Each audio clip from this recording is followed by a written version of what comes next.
So second roundtable for the environmental topic and environmental sustainability. So first of all, I would like to thank Luca Travaglini, co-founder of Planet Farms, and Anna Zegna, president of Fondazione Zegna. Good morning to both of you, and thank you for joining us. Travaglini is in connection? Yes. Again, I have a problem of vision, sustainability. Actually, it looked Illy before. It didn't look like Travaglini, or maybe it was Illy dressed up as Travaglini or Travaglini dressed up as Illy. Now I see the right person, finally. So thanks to both of you. I would like to start from you, Mr. Travaglini, because vertical agriculture, could you explain to us what it is and what impact it has on the environment? Let's get into the topic. Good morning, everyone, and thank you very much. Vertical agriculture, well, we have developed a cultivation system that allows to control the fundamental parameters for the growth of vegetables and aromatic plants.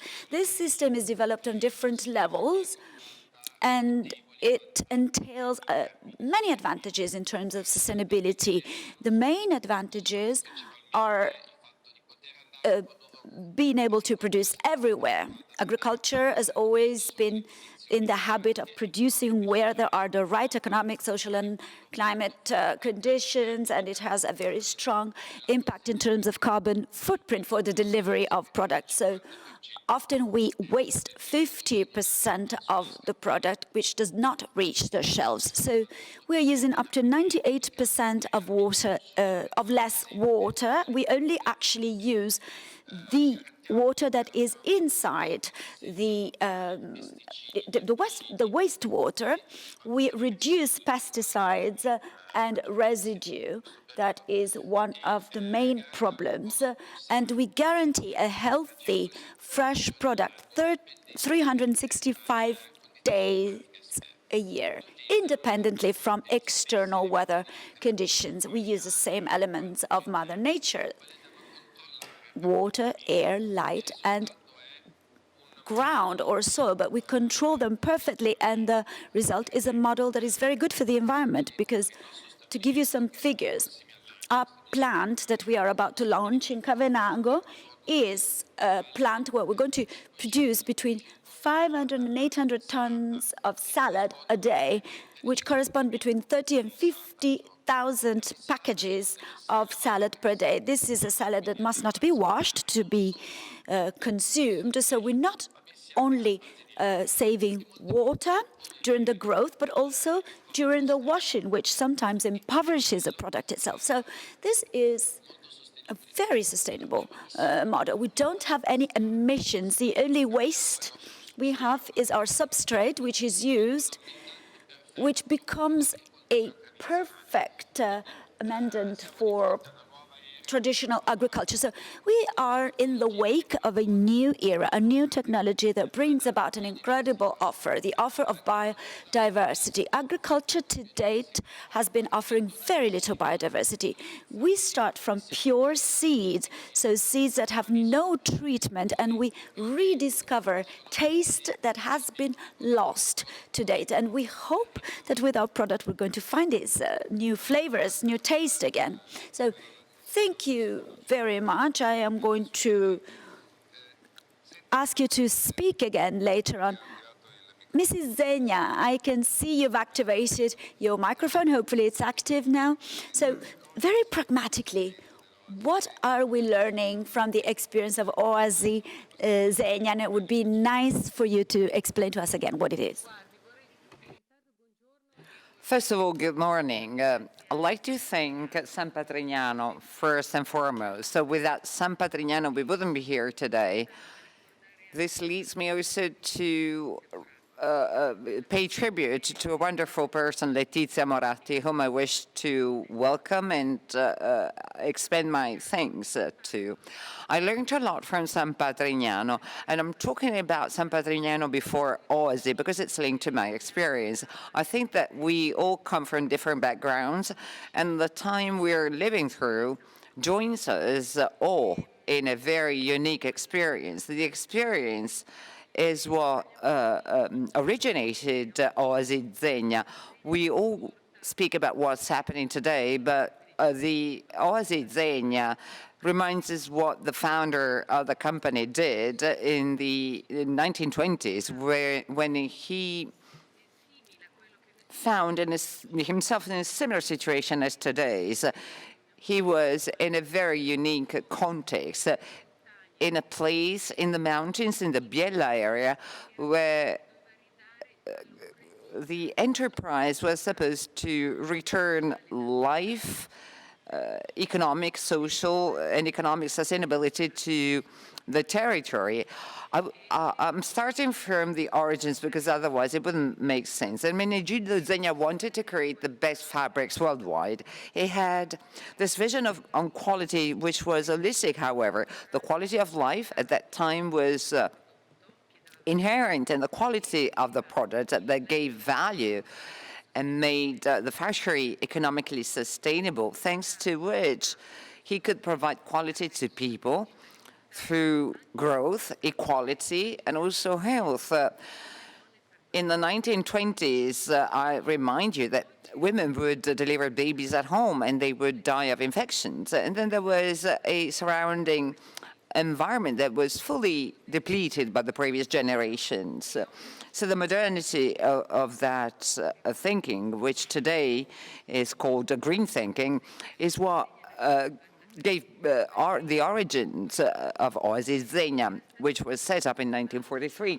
Without the previous experience, we could not enjoy this wonderful oasis, which is more than 100,000 square kilometers.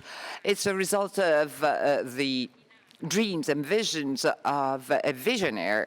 Every day he would walk up the mountains thinking of the people working for his company, but also thinking about the beauty of the environment. And the idea was to find a harmony with nature.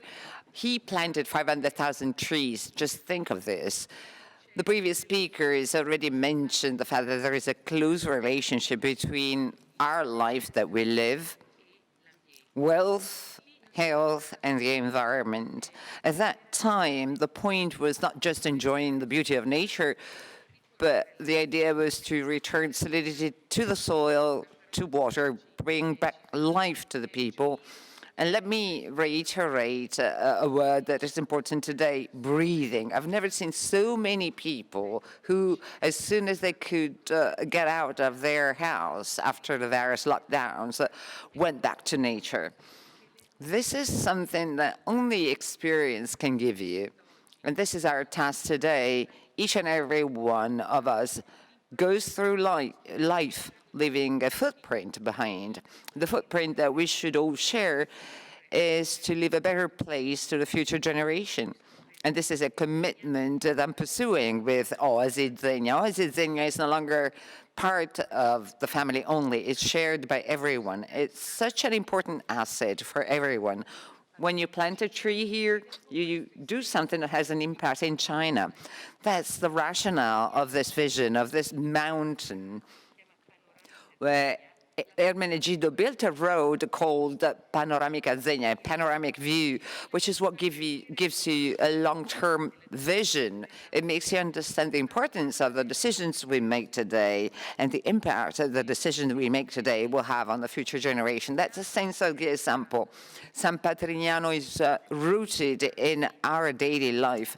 It's made of small steps taken every day with consistency, with a lot of with a deep sense of responsibility, but also with the deep passion and desire to change the world that we should always have, even in the worst moments such as this. Thank you for your beautiful words and for reminding the issue of sharing and heritage for the future generations. I keep hearing you have to be born sustainable and not become it. I'm a bit afraid of slogans such as this. This is like poems that we find in chocolates, in Baci Perugina. What do you mean by being born sustainable and not becoming it? So, you know, it's part of the DNA of every company. In our specific case, our farm originated after a bad health experience that I had, which triggered the desire to do something good for my children and future generation. So after 5 years of intense research in 2018, together with my partner, we set up Planet Farm.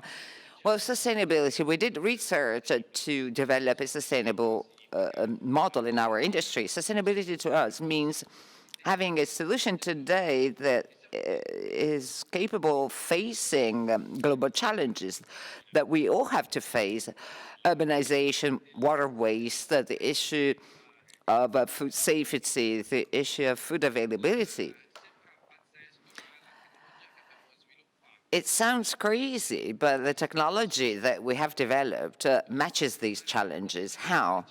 We can produce where there is a need for consumption and not where you have the surrounding conditions to do so. We use very little water, and especially we guarantee a healthy, good, and fresh product everywhere. I can produce in the middle of the Sahara Desert, on the top of the Everest, or in very hot areas. This involves a big responsibility for the future challenges too. First of all, migration flows. Migration flows will be a big problem in the coming years because with the problem of desertification, people will no longer have arable lands, so they will start moving more. What is good is that every day we are more efficient. We can really produce food in the desert. And every year we will be more efficient to bring important products, healthy products to everyone, not just to a fragment of the population. This has a very strong impact. And that is also our mission, starting from a model that will result into a different product, a product that is not only good, but it's also healthy. And as a result, you also take care of the environment. What is important to us is to work hand in hand with traditional agriculture. We are not the enemies. Hopefully, we will live a future together. It was an honor to receive a prize from Confagricoltura. Now, for more than 7 years, we store data, and we will continue to do so. Data, as many people already said, is very important. Thanks to data processing, we can support traditional agriculture, which is a major heritage in our nation, to help traditional agriculture solve the problems that it is faced with. In so doing, we can eliminate intensive techniques that have a major impact on the environment, using our technology with zero emissions, and rebalance the system. Mother Nature is biodiversified, and biodiversity has been lost. We should not try to regenerate the grounds and soils with chemistry, but with natural rotation techniques, so we can do so. Hopefully, the future of agriculture will be based on these technologies because they can produce healthy, good food for all. Mrs. Zegna, I'd like to ask you a question. You told us that the initiative was born a long time ago, and you told us that as part of the DNA of the company, you have sharing with the surroundings. If you think of Oasi Zegna in 10 years' time, I realize that it's hard to think mid and long term because we are all focused on the very short term. But try to imagine the panoramic street that you referred to before.